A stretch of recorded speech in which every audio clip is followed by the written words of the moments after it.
In this lesson, we're going to learn about the chords, the chord quality of the keys.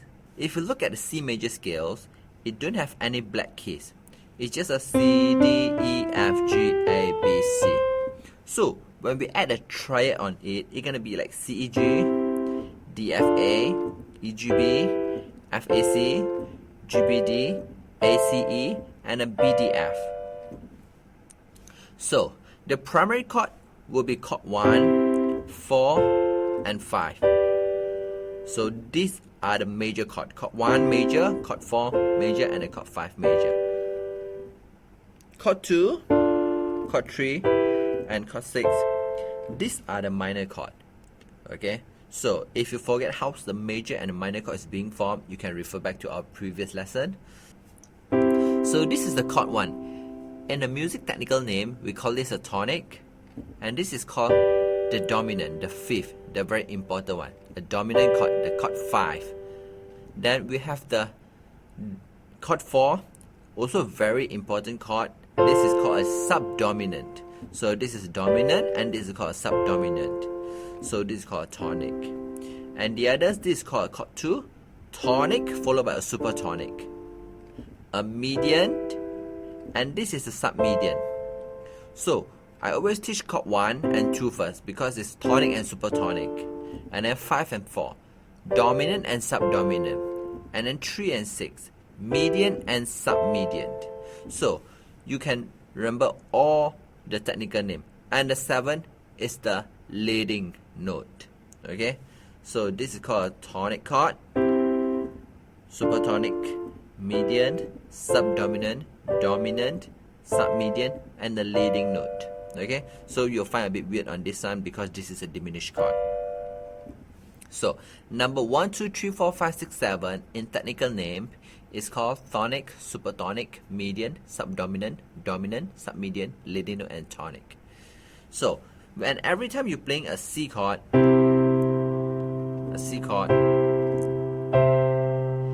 you have a feeling like going back to home, or it's starting. So most of the songs you will find it start with a chord 1. I won't say every song start with chord 1 because there's still a lot of songs that are not starting with chord 1.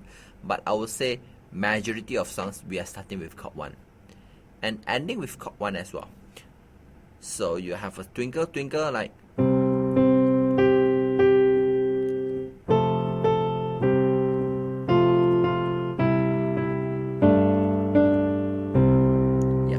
I would say maybe about 60 to 70% songs or even more start with chord 1, but about 90 or even 95% more with ending with chord 1. So I would say almost 100% of songs end with chord 1 unless they do some arrangement or like you add some chords that don't end it, you hold it with a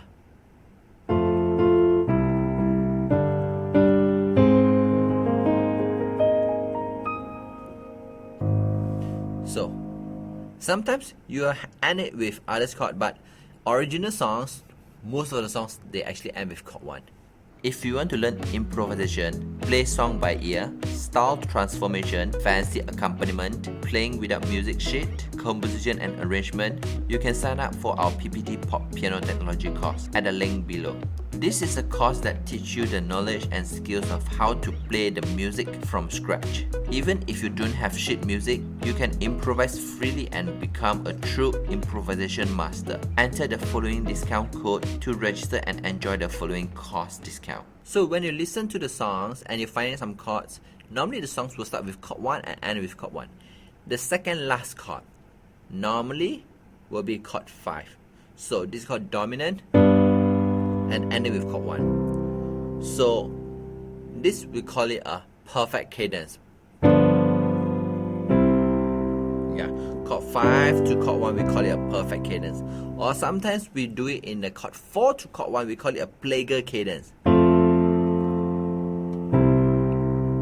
So for some people you will have the feeling of like Amen. Yeah, so in church songs or like hymn books you will have this chord 4 1. Yeah, like an Amen, that kind of feeling. So actually we have 4 kind of cadence. The first one is called a perfect cadence, like I mentioned just now, chord 5 to chord 1. And the second one is called a plagal cadence, chord 4 to chord 1.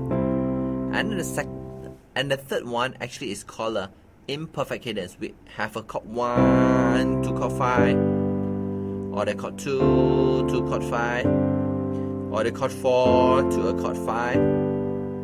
Okay, so which means ending with chord 5. And the fourth one, we call it an interrupted cadence, chord 5 to chord 6. Yeah, you have a suspend kind of feelings. So these are the 4 types of cadence that we normally will see or being used in the music. So back to the one we mentioned just now. Normally songs we end with a chord 5 to chord 1. So before the chord 5 we will have a supporting cadence like a imperfect cadence kind of thing. 2, 5, 1, or the 4, 5, 1. Okay, so to make the 5 to 1 it's blend nicely, instead of chord 5, 1, we'll have the 5, 7 to 1. Yeah, so what makes it blend more even nicely is the G note with a G chord with a G, B, D note and go to C, E, G. There are 2 notes going to resolve. But when you have a G, B, D, F note, then you can have 3 notes to resolve. See, the F go to the E, the D go to the E, and the B go to the C. So a dominant chord, a dominant 7 chord resolved to chord 1 sounds even more nicer. So this is how the chords work. Hope you enjoy. If you like our teaching and you have learned something, please help us to click the like button in just 1 second. If you want to learn more, leave a message, tell us what you would like to learn. Remember to subscribe our channel and you won't miss the future lesson. See you in the next lesson.